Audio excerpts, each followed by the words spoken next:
Good morning. So, oh, I guess you can't even see well, that's all right, whatever. I made soap. I've cut one whole loaf and I thought I was recording it. And I cut like half the other loaf and I thought I was recording it and I didn't. Wasn't even recording. So, guess what? I made soap. I made triple butter. And this has 8 oils and butters. So, the regular almond and cocoa or olive, palm, coconut, castor, and almond oil, or the regular oils I use in every soap. This one also has shea butter, cocoa butter, and mango butter. So it has 8 oils and butters in it, which is a totally different recipe than I make most of my soaps, unless I make like a specialty one like this. And this one is scented with baby clean and baby powder scents, which is like a clean baby. It's called baby clean, but I like clean baby. That sounds better. Anyway, it is like almost like a clean laundry baby powder kind of smell mixed with the baby powder. But what makes this extra special is you can still smell the cocoa butter in it. So it's a very unique smell. I really like it. I really like it because I really like the scent of cocoa butter, which makes me want to do one of these unscented. So you can really just smell the cocoa butter, because that would be nice to me, just to smell the cocoa butter. So if I was to rate the scent like 1 to 10, 1 being a weak smell, 10 being really strong, this is probably like a 3. I mean, it is baby powder, so you can tell, it's a soft scent. And the fact that you can still smell the cocoa butter, because I've made this soap lots of times, but I changed the scent this time because I used to use Paradise Reef, but I just made a soap using that one that I just different. And so I didn't want to use that scent. I wanted to use something that I bought that I haven't used yet. So yeah, it's pretty. I've already cut them. I've already cut the whole loaf, so I'll just show you a few. And I also use yellow and blue oxide in it. And so all the colorants that I use in my soap, since I've never really talked about colorants a lot, micas and oxides is basically what I use.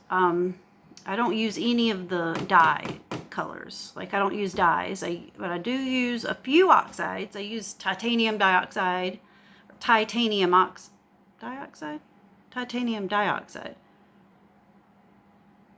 Yeah, I guess that's it. Yeah. And of course, like, I have a green oxide, a blue oxide, and a yellow oxide. That's the only ones I have. They are natural.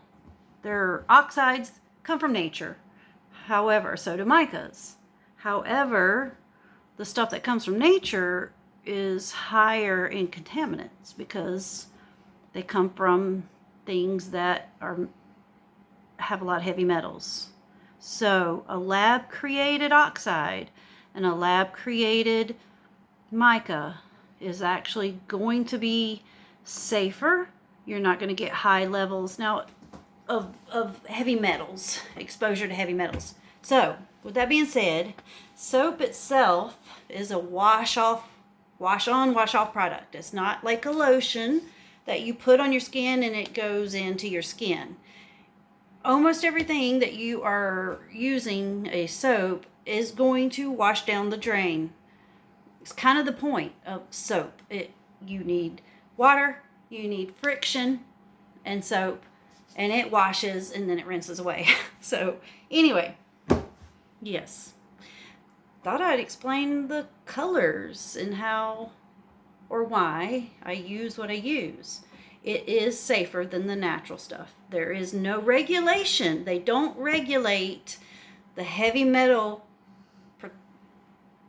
particles or particulates, or like, it ain't like a certain amount per whatever. It's like batch to batch. That's why they don't recommend it for cosmetics. They don't use them for cosmetics anymore. I think originally back in the day, that's where obviously, you know, you got your colors and your stuff for makeup. And, you know, of course, most people never made colorful pretty soap, I'm sure, back in the day. But whatever. Now you know. That's one thing that I would, and I've done the research. I mean, it was like probably 7 or 8 years ago. But I have looked it up just to make sure still, if that's the case, and it is, and you can't legally use natural oxides in cosmetics. You can, I think, legally use natural micas if you choose. But, you know, yeah, I don't want the risk of the heavy metals. You know, why would you? When you always are trying to like detox and do all this stuff, and you know that this has more opportunity to contaminate something than something that is lab made.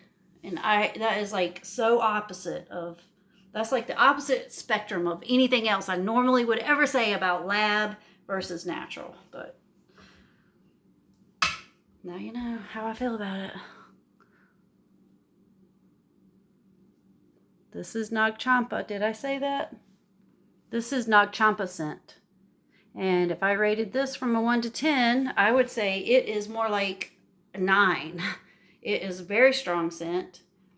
I would make it weaker, but I have one customer specifically that loves the soap, purchases it regularly, and would not want me to change it. So I'm not gonna, because he really likes it. And this is like an old school scent. I mean, it smells like Nag Champa. I call this soap Namaste.